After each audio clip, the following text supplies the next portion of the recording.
However, the detectives kept working the file while the public kept their eyes glued to the story. The town reacted the way tight-knit places do when tragedy strikes. They rallied together. A neighbor named Sarah Kaler began taking orders for custom t-shirts. They read, "Live like Ashley." In just a few days, donations topped $2,500. Every cent went straight to those two daughters. Strangers who never knew Ashley started calling in, asking which of her favorite sayings should go on the merchandise. People were embracing a woman they never met in the only way they could. Then one local said something that really stuck. It is just tragic that Ashley died over something so petty. Petty.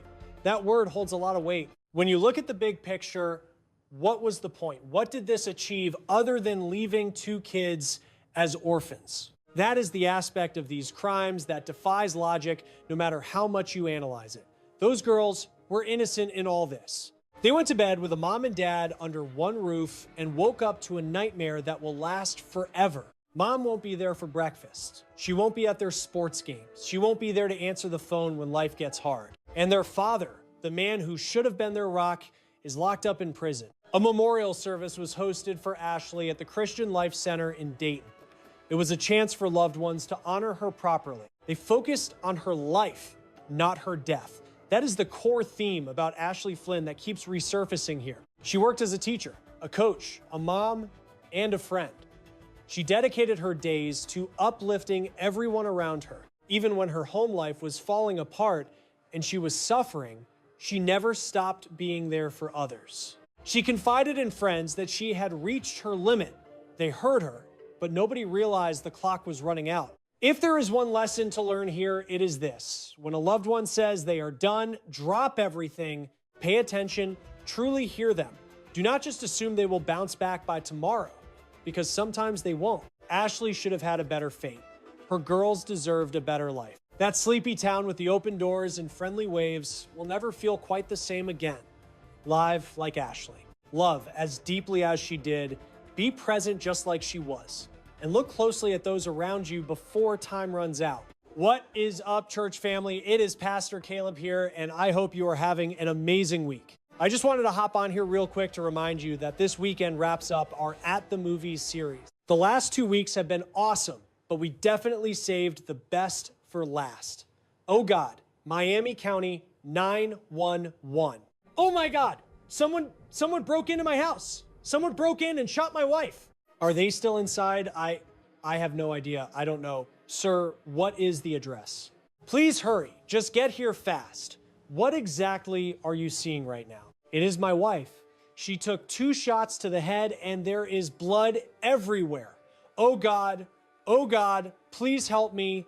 A reported break-in early this morning in Tip City turned fatal when a 7th grade volleyball coach was murdered in her own home.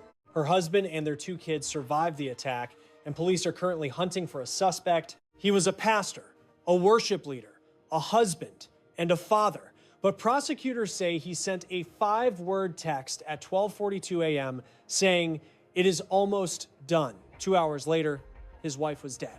And folks, when that 911 call first came in, the caller told dispatchers it was a break-in. Oh God, Miami County 911. Oh my God, someone broke into my house. They broke into my home. They shot my wife. Are they still inside? I honestly don't know. I don't know. Okay, what is the address? Please hurry. Please hurry. Tell me what you are seeing. It is my wife. She has 2 shots to the head. There is blood all over the place. Oh my God. Oh God. Oh my God. Please, ma'am, I need you to take a deep breath. Okay. Do you see anyone else in the house? No. Oh, the garage door was wide open. Please hurry. Please. Oh God. Oh my God. Oh God. My daughters are here. My daughter is in here. Where is she? She is in bed. She is in her bed. Are you with her right now? Yeah, I am in the room. I am looking right at her. Yes, please help.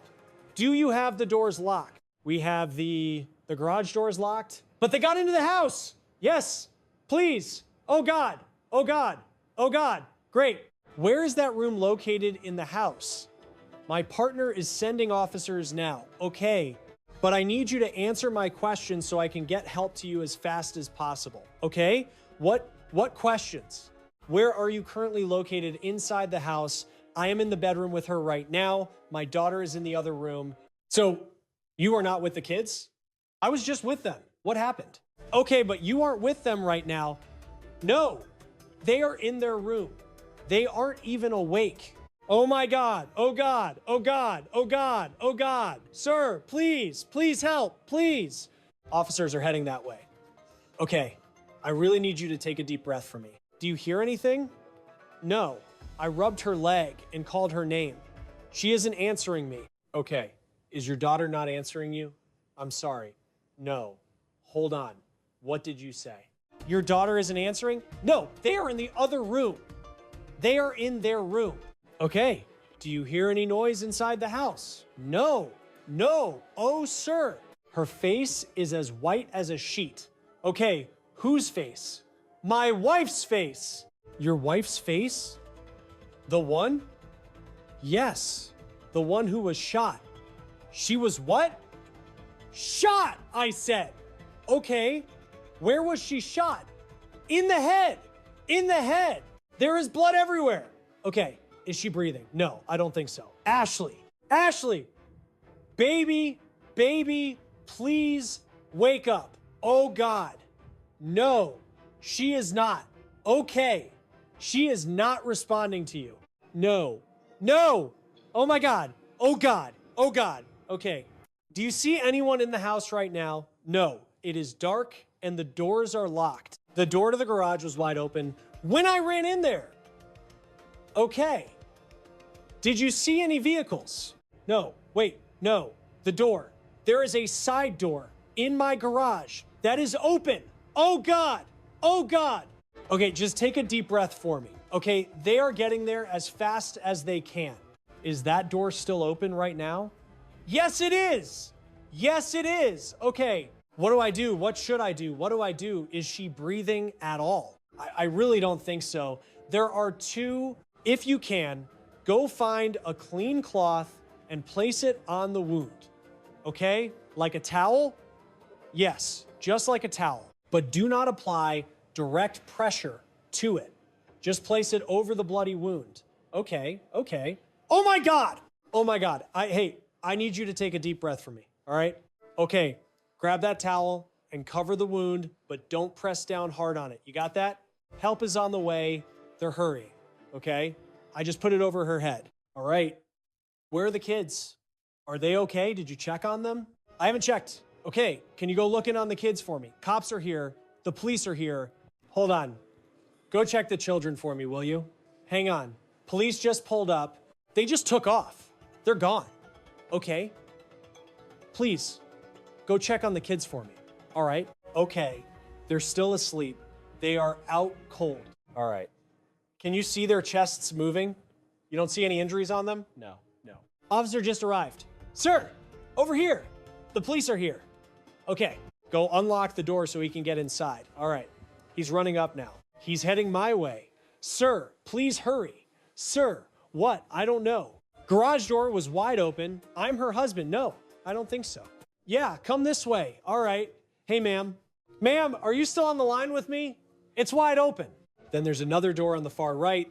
That one's open behind us. Don't start my car. Yeah, okay. Oh my God, they're in that bedroom right there. Please, 911. Oh my God, Jesus. A break-in, a robbery gone wrong, except there was no intruder. There never was. This is the story of Ashley Flynn. And let me tell you, this case is gonna stick with you long after the screen goes dark. You're watching True Crime Tragedies, where we tell the stories that matter. No nonsense, no padding, just the cold, hard facts. Tip City, Ohio. If you've never visited, imagine one of those places where neighbors actually wave from the front porch, where everybody knows everybody, the streets go silent after dark, and folks don't bother locking up because, hey, nothing bad happens here, right? That was Ashley Flynn's world, and by all accounts, she absolutely adored it. Ashley was 37, a teacher, a volleyball coach, and a mom to 2 little girls. Now, when a town loses someone, folks always have nice things to say. That's just how it goes. But with Ashley, it was different. Her pastor called her one of the kindest souls to ever walk the earth. That isn't just funeral talk designed to comfort the grieving. That's what you say about a woman who worked hard to be that good. Day in and day out, she dedicated herself to her students. She gave everything to her players. And now she's gone. Suddenly, there's a void. That was Ashley. She gave and gave, asking for barely anything in return. Then there's her husband, Caleb Flynn, 39, a pastor and worship leader at their local church. Here's a little detail most folks outside Tip City didn't know about Caleb. The guy actually tried out for American Idol once. So he wasn't exactly the shy background type. He had charisma. He had a voice. He was right at home in the spotlight. Every Sunday, he stood up front leading praise and worship, preaching about faith, love, and commitment. The congregation idolized him. To the rest of the town, the Flynns had it all figured out. Honestly, they were the quintessential church family. Active, surrounded by friends, living in a community where people actually showed up. Ashley and Caleb had 2 little girls. They had a circle. They had a village. From the outside, they looked rock solid. But that's exactly why this story is so hard to swallow. See, there was another woman at the church named Aaliyah Botner. She was a worship leader too, meaning every Sunday morning, she and Caleb stood side by side on stage, leading the song, right in front of the congregation, their friends, and Ashley. And according to what detectives found later, those two had been carrying on an affair for months. Just let that sink in. The man's a pastor. He's married. The guy is a father to a couple of girls. Each Sunday morning, he climbs onto the platform beside his mistress, and the pair of them belt out hymns in unison. While they guide the congregation in prayer, his spouse sits in that same sanctuary, watching and fully convinced that her husband is the decent man he pretends to be. That goes beyond simple cheating. We are talking about a unique tier of contempt here. Eventually, Ashley began to sense that something was wrong. She started confiding in her inner circle that her home life was unraveling. Friends heard her admit she was having a hard time sensing a strange distance between herself and Caleb. The burden she bore was massive, and the weight only increased daily. In the final text she ever fired off to a confidant, she wrote specifically, "I am done. Listen to me. You do not say things like that just because you are having a bad couple of days." That is the language of someone who has endured for ages and finally depleted her reserves to keep fighting. Everyone in her orbit realized she was in pain. They sensed trouble, yet not a soul who cared for her could have predicted the horror waiting around the corner. This is the part where the details become incredibly precise. Detectives discovered that during the time before Ashley died, Caleb was constantly messaging a mystery female via standard SMS and secure chat platform. As the clock ticked toward 12, the digital chatter intensified. The exchange of messages became rapid and constant. As the critical moment approached, the frequency of their contacts spiked dramatically. Then, at exactly 12:42 in the morning, Caleb sent a chilling notification. It is almost finished. Just a few short words. Barely 2 hours after hitting send, Ashley Flynn was gone. Visualize Tip City. In the dead of night, the roads are completely deserted. All the house lights are extinguished. The entire community is slumbering. It has that deep silence specific to little towns where excitement is rare. To an observer, the Flynn residence appears identical to every neighbor's place. Quiet, unlit, and totally average. Indoors, a pair of young daughters are tucked in, snoozing away, feeling secure in their innocence. Mom is there. Dad is there. Outwardly, it seems like a standard evening. Yet, Caleb's device is buzzing with activity as he converses with a different lady using both normal texts and secret applications. As midnight looms, the pace of their replies accelerates. Tension is mounting. A plan is forming. Then, at 12:42 in the morning, the signal is broadcast. The deed is nearly complete. Shortly thereafter, during the pre-dawn darkness, Ashley Flynn took a bullet within the walls of her residence. This was a lady who dedicated her waking hours to educating roomfuls of children, a dedicated volleyball mentor known for working long hours, the same person who recently confessed to a pal that she was at her breaking point. Deceased, age 37, murdered in the family dwelling located in her beloved hometown on an evening that began quite typically. Authorities state a supposed break-in at dawn in Tip City became fatal, claiming the life of a middle school sports instructor right in her house. Her spouse and pair of kids made it through the incident alive. Law enforcement is currently hunting for a perpetrator. Channel 2 interviewed an ex-athlete of hers while the town grapples with this horrific event. She meant more to me than a trainer. She was like a relative. I adored her deeply. It was all giggles, grinning faces, and baked treats. That is the memory 7th grade student Jocelyn Frost holds of her mentor, Ashley Flynn, who was 37. This mom of two was celebrated for her church service, her teaching, and her ability to boost her players' self-esteem. Her grin could light up any space she entered. She did not just improve my game. She made me a superior human being. She is exactly the kind of adult I aspire to become. Mrs. Flynn even turned Oreo cookies into educational tools. The hard cookie represented areas requiring improvement. The creamy center symbolized our strengths and successes. Yet her wisdom and benevolence extended far past the court, touching every life she encountered in town. Ashley consistently showed affection to her kids and was incredibly welcoming to my own. Upper Room Church hosted a vigil today, allowing neighbors and athletes to bid their final farewells. It was quite moving to hear them declare that this is the mark Ashley left on us all. I genuinely sensed that seeing how everyone present was affected and truly loved her company, we sat and shared mourning, comforting ourselves with the knowledge that she has moved on to somewhere peaceful. The local school district chief announced that grief support staff will be on hand for pupils beginning the next day. As for her girls, those poor kids were inside the residence during the event. They escaped bodily harm, but they were present for the nightmare. Just pause and let that reality sink in. The kids were right there. It is impossible to articulate the damage that inflicts on two young souls. Fancy language cannot fix a horror like this. Those little girls drifted off, safe in bed, then woke up to a nightmare where their mom had simply vanished. When the 911 alert dropped, it was flagged as a home invasion. Someone forced entry, things turned violent. That was the narrative spinning out, and for a split second, that is exactly what the folks in Tip City desperately wanted to believe. Because when a tragedy this dark hits a peaceful community, you grasp for any explanation that makes sense. A random robbery gone wrong feels tragic, but possible. However, the detectives analyzing the crime scene were not swallowing that story, not by a long shot. Local officers arrived at dawn, and the situation escalated immediately. The Federal Bureau of Investigation got involved. Then came the Ohio Bureau of Criminal Investigation. The Miami County Sheriff's Office joined the fray as well. Listen, when you see that kind of heavy hitter lineup in a quiet spot like Tip City, it sends a clear message. They were not handling this like a botched theft. They were working it like the targeted hit they suspected it was. Police Chief Gregory Atkins faced the cameras and stated, "The probe is actively progressing. I understand that the speed of this inquiry might not match the urgency our citizens feel, but we are being meticulous to ensure that in a puzzle this complicated, we gather every scrap of proof and let the facts lead us.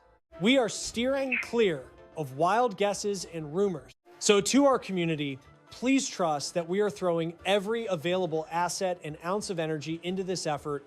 We have also enlisted help from the county sheriff, the prosecutor, and the federal agents out of Dayton. They are backing us up with manpower, but also with specialized tech and know-how that is crucial for a case of this magnitude. We are committed to releasing accurate updates to prevent the spread of gossip and false theory. As we said before, this family and this town deserve an inquiry that is thorough, skilled, and handled with heart.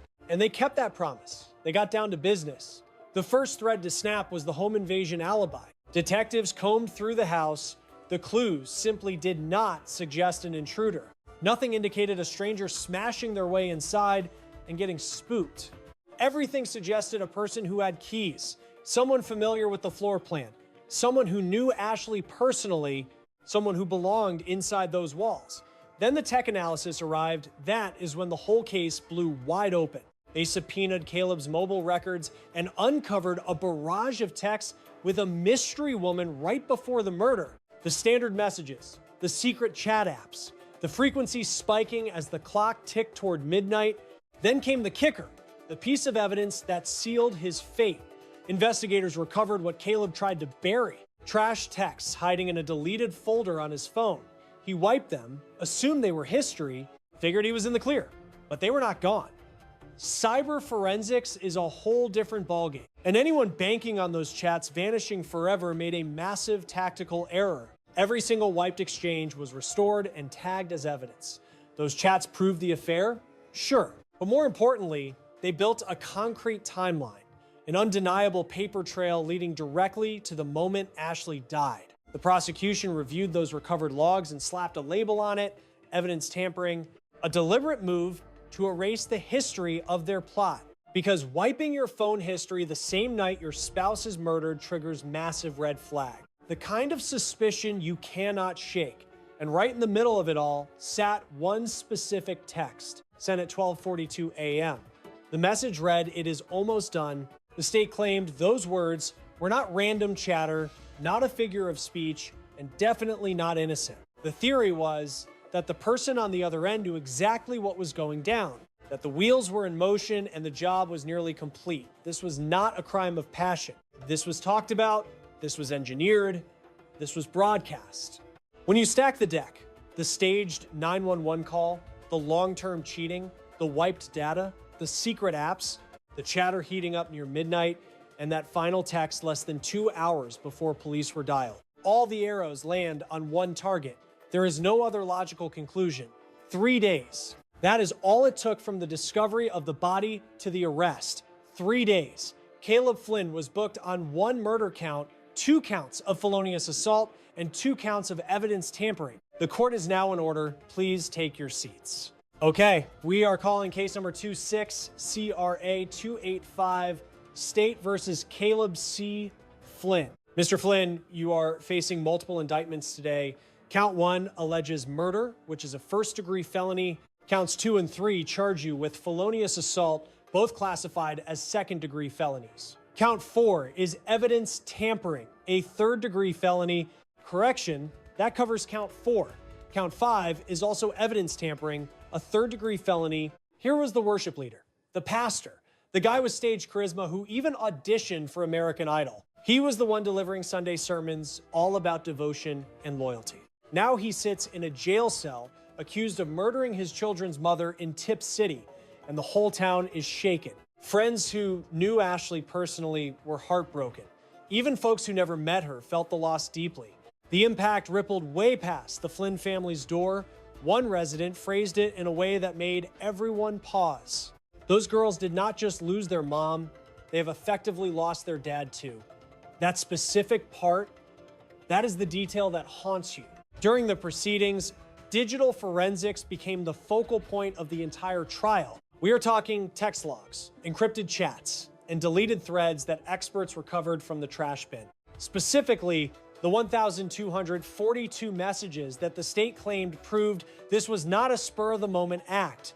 Legal experts watching the case pointed out that if those retrieved logs revealed plotting right before Ashley passed, defending Caleb against these charges would be an incredibly steep hill to climb. Authorities stated that the 911 dispatch tapes and body cam video were still sealed, awaiting due process. By every measure, she was the kind of person a community builds itself around. But behind the church pews and the volleyball court, her marriage was quietly unraveling. She told her closest friends she was struggling. She confided that something felt deeply wrong. And in her final text to a confidant, she wrote 3 words, "I am done." No one understood just how little time she had left. The people who loved Ashley heard her pain. They just didn't know what it was warning them about. When someone tells you they have nothing left, that is not venting. That is a signal. Those are not the words of someone having a rough week. That is the language of someone who has been carrying something unbearable, alone, for far too long. If someone in your life says they are done, do not wait until tomorrow to check in. Call them, show up, ask the hard questions, make them feel less alone in that moment. Because the people who seem the strongest, the coaches, the caregivers, the ones always there for others, are often the ones suffering in silence, waiting for someone to finally ask if they are okay. Ashley gave everything she had to the people around her. She deserved the same in return. Live like Ashley. Love as deeply as she did. And look closely at the people you love before time runs out. When I Am Done is a cry for help. Ashley Flynn was 37 years old, a teacher, a coach, a mother of two,